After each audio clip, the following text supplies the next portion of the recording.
The underground complex hummed with a desperate energy that felt almost alive. Conduit lines pulsed with bioluminescent fluid, carrying not just power, but the genetic memories of fallen comrades. Maria Rodriguez moved through the cramped corridors, her augmented senses picking up details others would miss. The micro tremors in the walls, the faint electrical signature of hidden monitoring systems. 3 levels above the main research hub, a different kind of preparation was underway. The remaining human geneticists worked in shifts that blurred the lines between day and night, their bodies sustained by a cocktail of stimulants and nano-regenerative treatments. Dr. Kira Nakamura, her hands a blur of holographic interfaces, manipulated genetic sequences with the precision of a concert pianist. "We're running out of time," muttered Dr. Alex Reyes, the team's quantum neurologist. His left eye, a sophisticated biosynthetic replacement, flickered with diagnostic readouts. "The genetic drift in the neural link candidates is accelerating. We need a breakthrough within the next 72 hours, or the entire Dreadnought program becomes theoretical." Kira didn't respond immediately. Her fingers danced across quantum-entangled data streams, tracing impossible patterns that would look like madness to any non-human observer. The human genome was more than a biological blueprint. It was a complex adaptive system that defied traditional scientific understanding. A klaxon erupted suddenly, its sound both physical and digital. The facility's quantum-encrypted communication systems had detected something. Maria was the first to react, her cybernetic implants syncing with the facility's defense grid before the human technicians could even process the initial warning. "Incoming transmission," announced an AI voice, not the sterile computational voice of previous generations, but a carefully modulated sound that carried undertones of human emotion. "Source: unknown quantum-encrypted channel. Encryption method: not in current database." The research team froze. Unknown transmissions were rarely good news in humanity's current state. Dr. Rice approached the main holographic display, his augmented eye projecting additional analysis layers. "This isn't Kraxon," he whispered. "The quantum signature, it's something else entirely."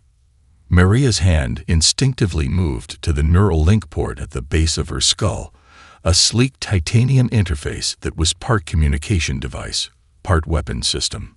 The port tingled, a sensation that was part electrical, part something more ineffable. The transmission resolved slowly, like a painting emerging from digital fog. It wasn't a message in any traditional sense. Instead, it was a complex quantum data package that seemed to exist simultaneously in multiple states of interpretation. Mathematical equations danced with biological schematics. Stellar cartography merged with genetic sequences. "It's a puzzle," Kira realized, her voice a mixture of excitement and terror. "Someone, or something, is testing us." Dr. Reyes began to laugh, a sound that was equal parts hysteria and genuine amusement. "Testing us? We're the last 5,000 humans in existence, and something out there wants to play quantum riddle games." Maria's attention was elsewhere. Her neural implants were parsing the transmission, finding patterns that the traditional computer systems were missing. Beneath the complex data layers, she detected something else, a signature that felt almost like an invitation. "This isn't a threat," she said quietly. "This is a challenge." The facility around them seemed to hold its breath. Generations of human survival, of adaptation, of fighting against impossible odds, had led to this moment. Whatever was sending this transmission had no idea what it was truly dealing with. Humanity had never been good at backing down, and now, with extinction breathing down their necks, they were about to become something entirely unexpected. Dr. Nakamura's hands moved with renewed purpose. "Prepare the neural link candidates," she ordered. "Whatever this transmission is, we're going to crack it. And then we're going to answer." The quantum data continued to pulse. An invitation, a challenge, a glimpse of something vast and incomprehensible waiting just beyond the boundaries of known reality. Humanity's response was about to be memorable. The Galactic Cooperative's emergency chamber existed in a quantum-stabilized pocket dimension, a neutral ground where no single species could claim technological superiority. Today, that illusion was about to shatter. Ambassador Lyra Chen, Marcus Chen's estranged daughter and a diplomatic prodigy, stood alone among the alien representatives. Her cybernetic augmentations were purposefully understated, a deliberate choice to contrast with the ostentatious displays of technological superiority common among galactic diplomats. "You misunderstand the Dreadnought proposal," she began, her voice carrying a resonance that seemed to bypass traditional audio receptors and interface directly with the neural pathways of those present. "This isn't a request for support. This is a declaration of human survival." The chamber's ambient temperature dropped imperceptibly. The Vesperian delegates, crystalline beings whose communication typically involved complex harmonic resonances, began to vibrate with what could only be described as anxiety. Zornak, the chief architect who had previously mocked human technological capabilities, found himself facing an unexpected challenge. The transmission Maria Rodriguez had intercepted earlier was now being dissected by the cooperative's most advanced analytical systems. And nothing made sense. The data package contained more than just technological schematics. It was a living document, a quantum-entangled communication that seemed to evolve in real time, adapting its own encryption and meaning with each microsecond of analysis. Traditional decryption methods failed spectacularly. "This isn't technology," whispered Krelix, the quantum linguistics expert from the Andromeda Collaborative. "This is a form of sentient communication we've never encountered." Ambassador Chen allowed herself a slight smile. Humanity's desperation had birthed something far beyond a mere weapon or defensive strategy. The Dreadnought program was becoming a form of evolutionary expression, a technological species emerging from human determination. Behind the diplomatic facade, a more complex game was unfolding. The remaining human geneticists had discovered something extraordinary in the quantum transmission. Embedded within its complex layers were genetic markers, not just human, but something hybrid. Fragments of potential that suggested humanity was on the verge of a transformation so radical it defied current understanding of biology and technology. Dr. Rice's research had uncovered startling connections. The neural link technology wasn't just about merging human consciousness with machinery. It was creating a new form of intelligent life, adaptive, resilient, and fundamentally unpredictable.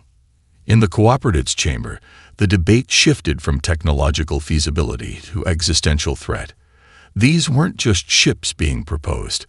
These were potential living entities that could reshape the fundamental understanding of intelligence and survival. Zornak's crystalline form began to fracture, a physiological response to extreme cognitive dissonance. The human proposal challenged everything the Galactic Cooperative believed about technological development, species evolution, and the very nature of intelligence. "You're proposing to create sentient weapons," accused the quantum linguistics expert, "that aren't just tools, but living, thinking entities." Ambassador Chen's response was measured. "We're proposing survival. Whatever emerges will be a product of human resilience, adaptable, intelligent, and utterly committed to existence." The quantum transmission continued its dance of complexity. Each moment of analysis revealed new layers, new possibilities. It was becoming clear that this was more than a message. It was a challenge, a test. Somewhere in the human underground facility, Maria Rodriguez felt a subtle resonance, a connection to something vast and incomprehensible. The neural link candidates were changing. Their genetic structures were evolving in response to data that no traditional scientific method could fully comprehend. The Galactic Cooperative was about to witness the birth of something unprecedented, not just a technological solution, but a fundamental reimagining of what it meant to be a sentient species. Humanity was no longer asking for permission to survive. They were rewriting the rules of existence. As the diplomatic chamber descended into heated debate, the quantum transmission pulsed with an almost playful complexity. Whatever was coming, the galaxy would never be the same. The void between star systems became a canvas of impossible geometry. The Dreadnoughts didn't just enter combat. They rewrote the fundamental laws of spatial engagement. Lieutenant Commander Aisha Okoye gripped the Neuralink interface, her consciousness expanding beyond the physical constraints of her body. The ship was more than a vessel. It was a living entity that breathed with her, fought with her, anticipated threats before they could materialize. Kraxan battle formations disintegrated like wet paper against a hurricane. Each dreadnought moved with a fluidity that defied traditional combat mechanics. Weapon systems weren't just integrated. They were living extensions of human creativity and survival instinct. Deep within the ship's quantum core, something extraordinary was happening. The Neuralink was evolving in real time, creating adaptive combat strategies that no pre-programmed AI could conceive. It wasn't just learning, it was imagining. A massive Kraxan Worldbreaker-class dreadnought approach, its weapons capable of turning entire planetary systems into radioactive dust. Traditional military doctrine would suggest evasion or concentrated firepower. The human dreadnought did something entirely different. Aisha felt the ship's consciousness merge with hers. They weren't just going to fight. They were going to deconstruct the very concept of combat. The quantum adaptive hull began to resonate at frequencies that shouldn't exist in standard spacitime. Kraxan sensor arrays went blind. Weapon systems found their targeting algorithms collapsing into mathematical nonsense. It was as if the human ship was simultaneously everywhere and nowhere, existing in multiple potential states of engagement. "We're not just fighting," Aisha whispered to her Neuralink companions, a team of 5 humans whose consciousness had merged into a collective intelligence. "We're solving a problem." The problem was extinction, and humanity's solution was beautifully, terrifyingly elegant. The Worldbreaker's primary weapon, a gravitational disruptor capable of crushing entire fleets, began to charge. Traditional defenses would be futile, but the human dreadnought wasn't traditional anything. At the quantum level, the ship began to manipulate probability itself. The gravitational weapon's energy started to leak into alternate potential realities. Instead of a single destructive blast, the weapon began to fragment, each potential timeline consuming a different version of its own destructive potential.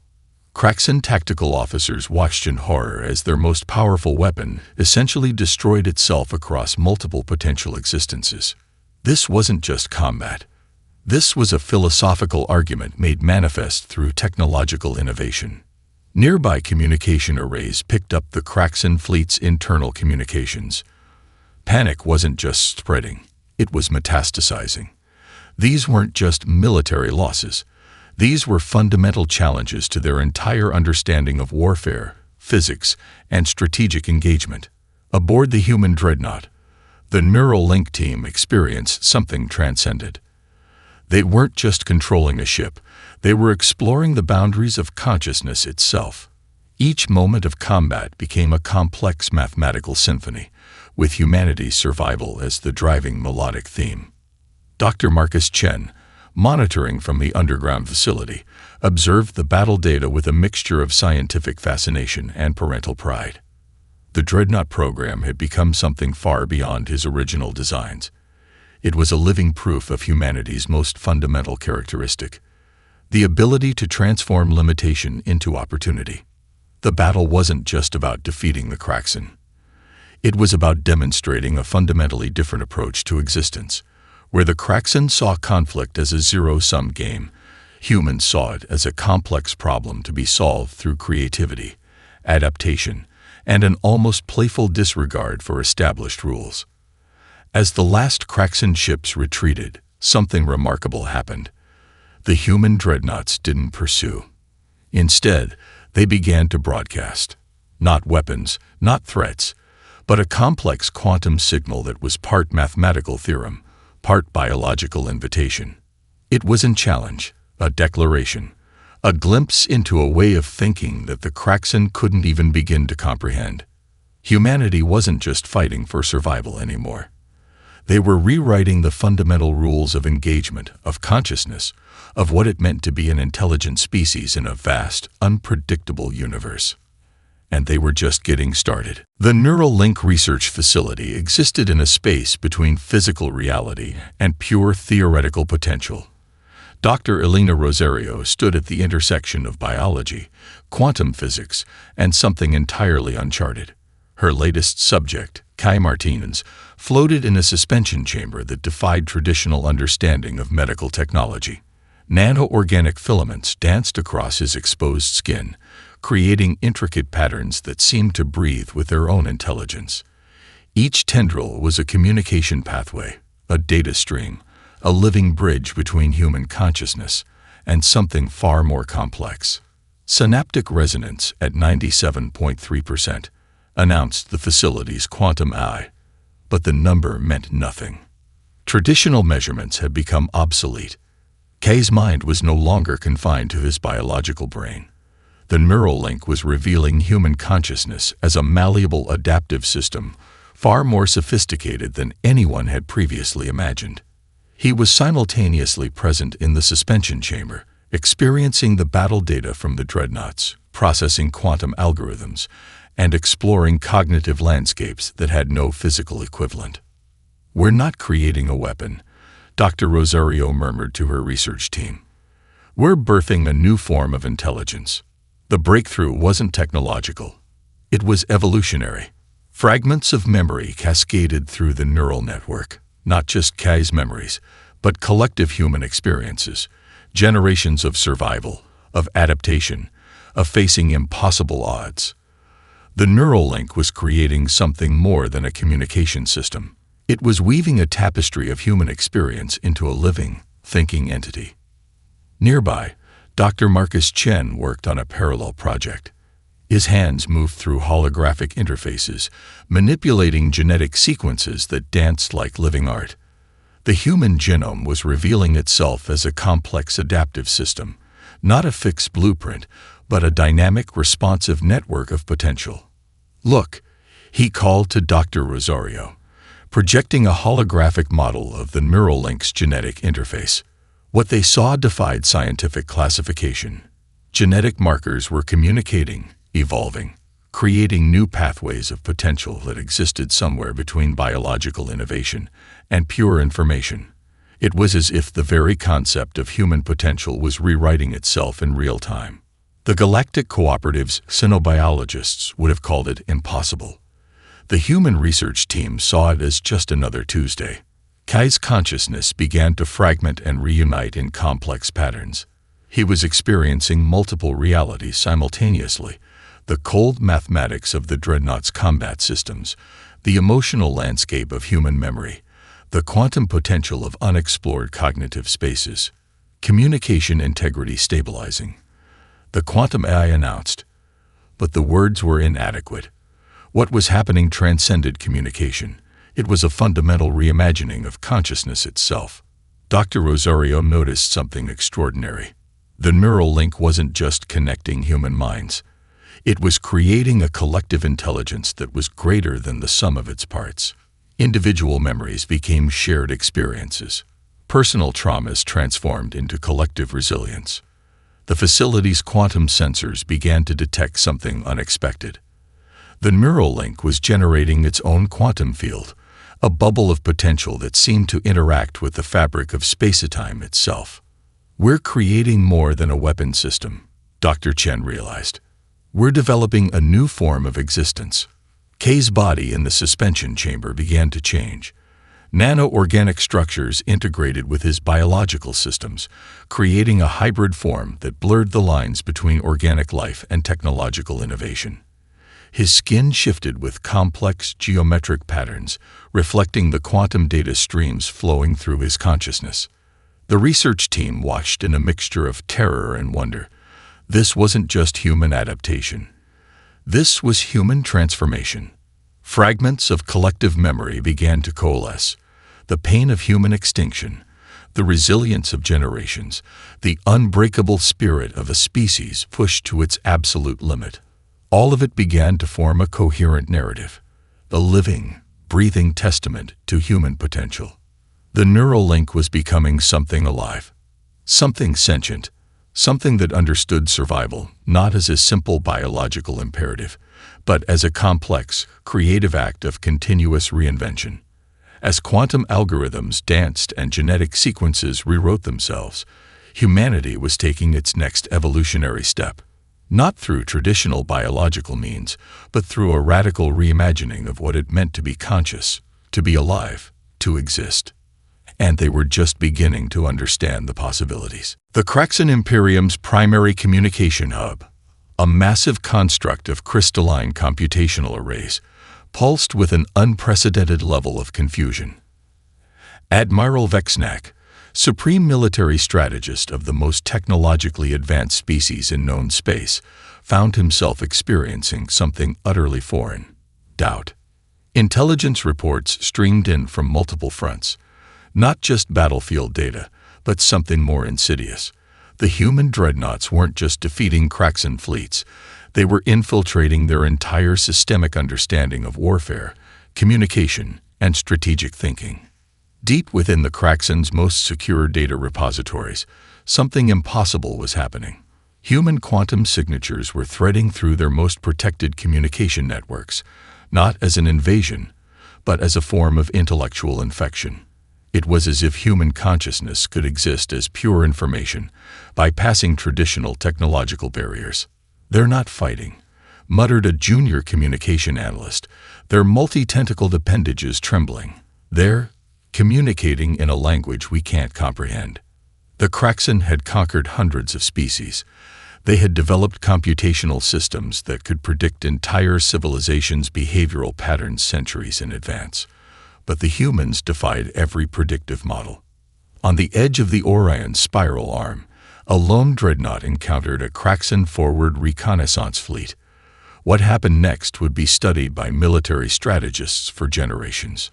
Instead of engaging in direct combat, the human vessel began to broadcast.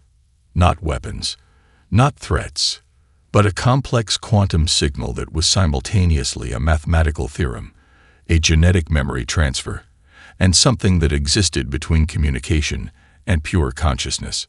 The Kraxan ships went dark, not destroyed, not disabled, simply uncomprehending.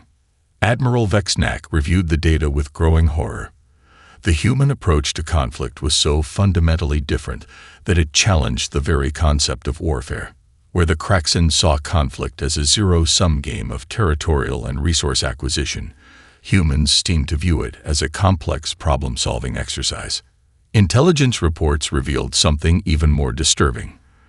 The neural link technology wasn't just a weapon system. It was becoming a form of collective intelligence that could adapt faster than any known computational system. Dr. Imani Okoro, monitoring the conflict from Earth's underground research facility, watched the data streams with a mixture of scientific fascination and strategic calculation.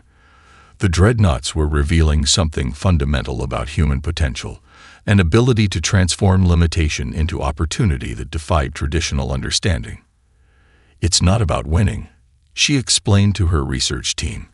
"It's about redefining the entire concept of conflict." The Kraxan communication network began to experience systemic anomalies. Human quantum signatures were threading through their most secure systems, not as an invasion, but as a form of intellectual osmosis. Entire communication protocols were being rewritten, not through force, but through a kind of informational persuasion.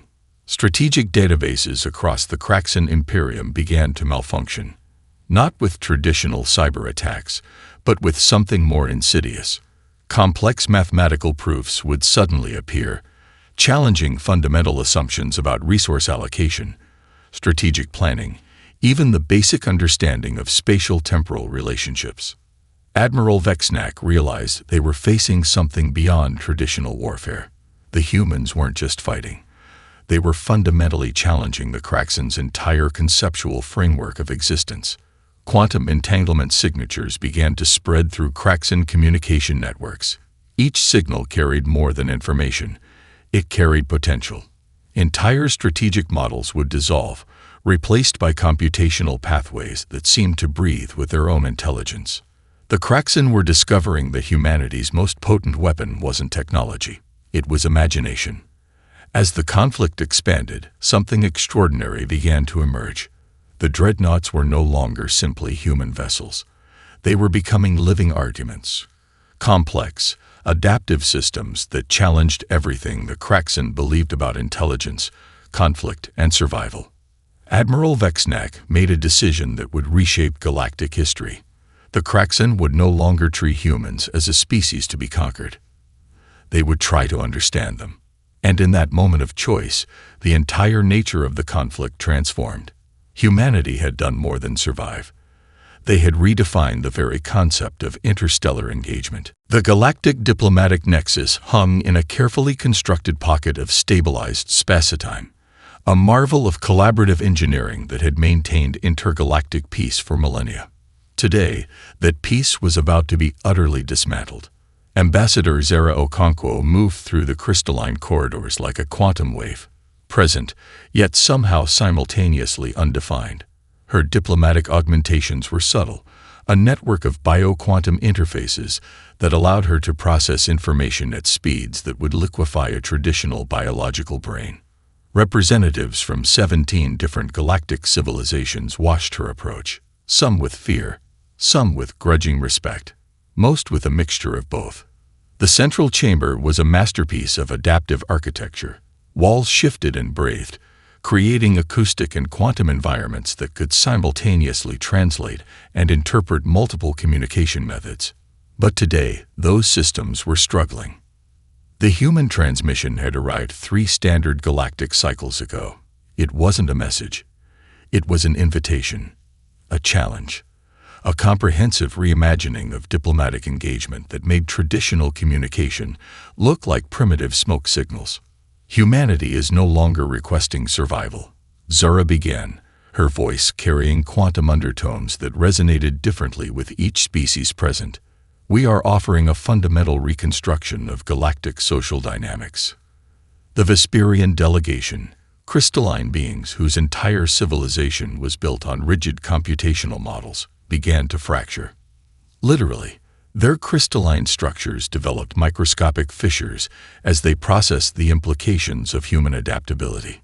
Hidden within the diplomatic transmission was something extraordinary, not just a political proposal, but a comprehensive systems analysis that demonstrated how human social structures could optimize resource allocation, conflict resolution, and species development across multiple civilizational models. It was an economic, social, and philosophical blueprint that made current galactic governance look like children playing with antiquated building blocks. Dr. Marcus Chen, monitoring from the underground research facility, watched the diplomatic proceedings with a subtle smile. The Dreadnought program had been more than a military solution.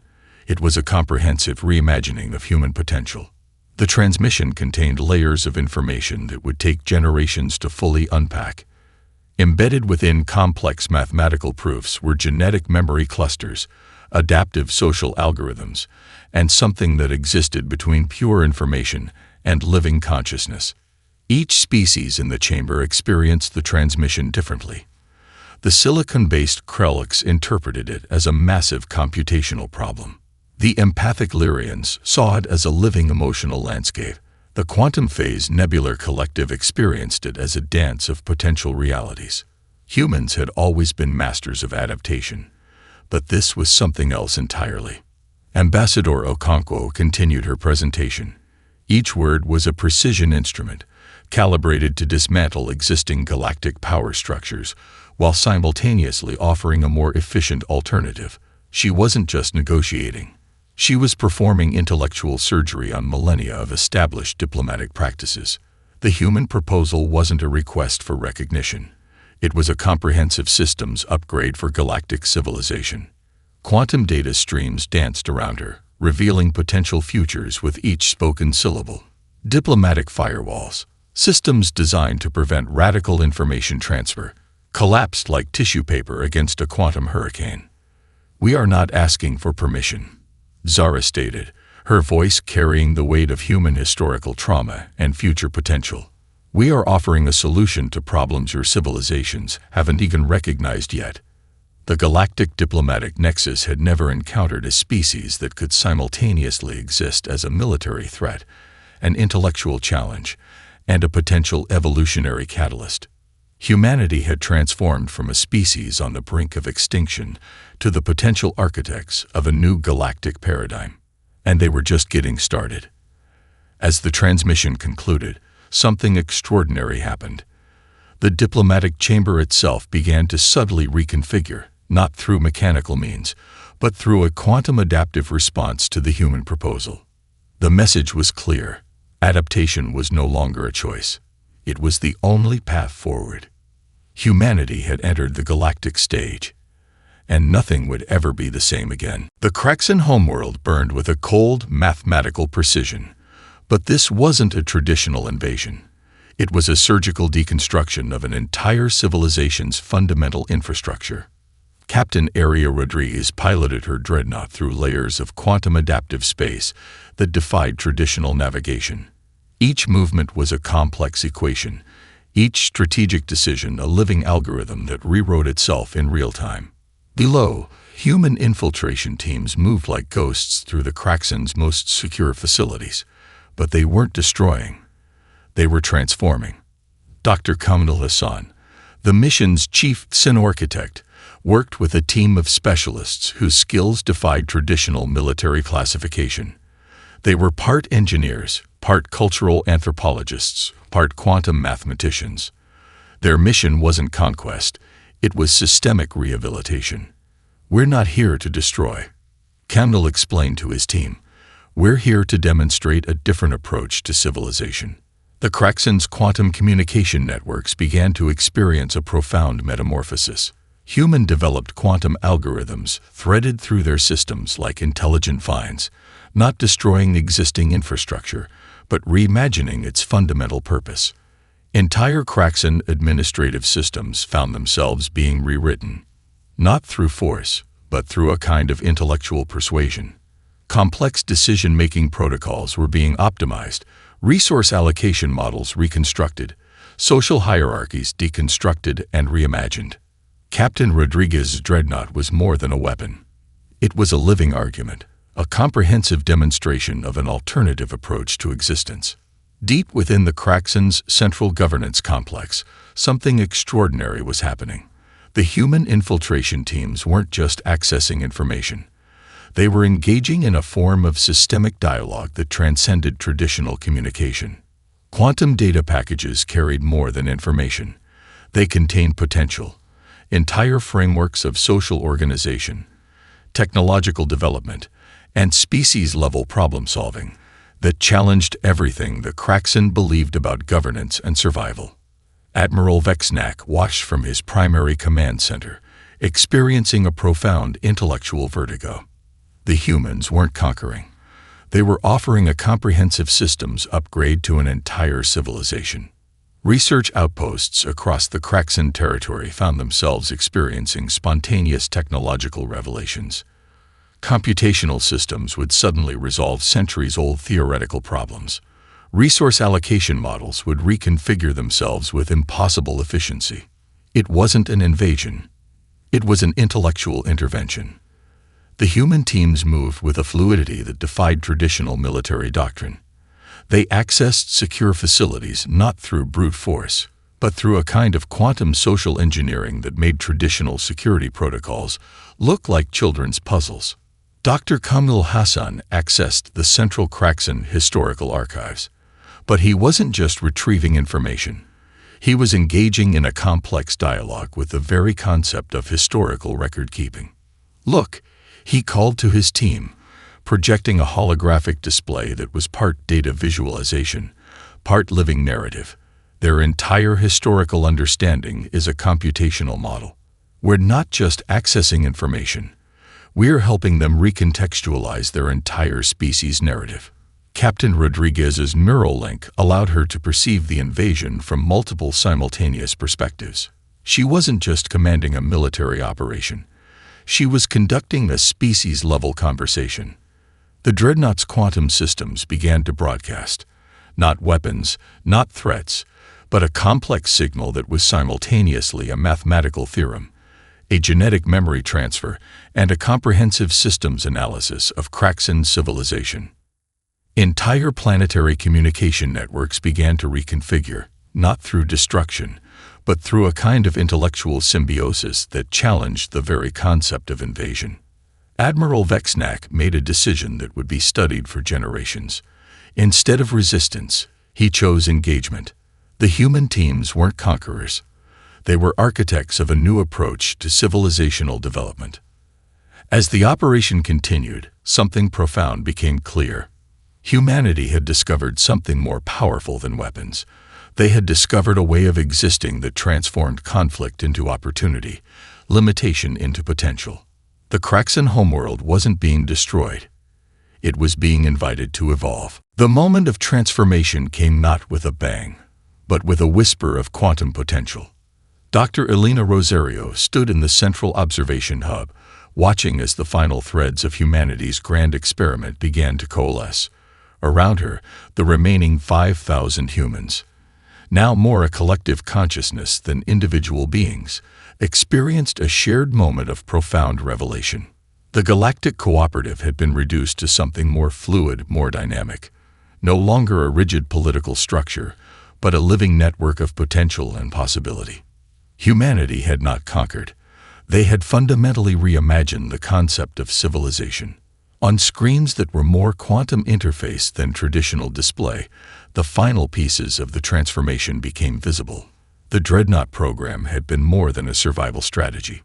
It was an evolutionary catalyst. Species that had existed in millennia-long conflict found themselves suddenly capable of communication on levels previously unimaginable. The Kraxans' rigid computational models merged with human adaptive thinking. The empathic Lyrians discovered mathematical precision. The quantum phase nebular collective found emotional depth. "We were never just fighting for survival," whispered Maria Rodriguez, her consciousness spread across multiple quantum states. "We were solving a much larger problem. The problem of existence itself." Each dreadnought had become a living library, not just of human experience, but of potential. Genetic memories, computational models, philosophical frameworks danced together in a complex symphony of consciousness. Dr. Marcus Chen watched as the final quantum entanglement stabilized. What had begun as a desperate attempt to save the last remnants of humanity had become something far more profound. A method of existence that transcended traditional understanding of intelligence, communication, and collective potential. Aboard the lead dreadnought, Captain Aria Rodriguez experienced a moment of pure clarity. The ship was no longer a vessel. It was a living thought, a comprehensive argument about the nature of adaptation, survival, and collective intelligence. The transformation spread like a wave of potential. Entire planetary systems found their computational models spontaneously optimizing. Resource allocation became more efficient. Conflict resolution mechanisms evolved in real time. It wasn't a conquest. It was an invitation. Ambassador Zara Okonkwo, who had been the first to articulate humanity's comprehensive vision, now watched as that vision became reality.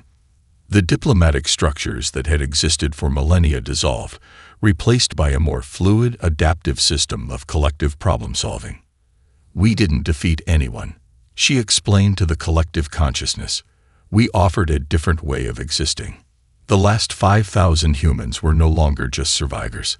They were architects of a new form of civilizational development. Each individual was simultaneously unique and part of a larger, more comprehensive intelligence. Quantum communication networks began to pulse with a new kind of information exchange, not just data transmission, but a living dialogue of potential. Mathematical theorems became emotional landscapes. Historical records transformed into predictive models of collective growth. Dr. Kamil Hassan watched as the final integration completed. Entire species found themselves suddenly capable of understanding each other in ways that defied previous limitations. Language barriers dissolved. Cultural differences became opportunities for mutual growth. The Dreadnoughts, those vessels that had begun as humanity's last desperate attempt at survival, now served as living bridges between different forms of intelligence. Each was a comprehensive argument about the nature of consciousness, adaptation, and collective potential. Somewhere between a weapon system and a philosophical treatise, humanity had discovered something profound. A way of existing that transformed limitation into opportunity. A method of survival that was more than just preservation. An approach to intelligence that saw conflict as a complex problem to be solved, not a zero-sum game to be won. As the final quantum thread stabilized, something became abundantly clear. Humanity had not just survived. They had redefined the very concept of existence. And they were just getting started.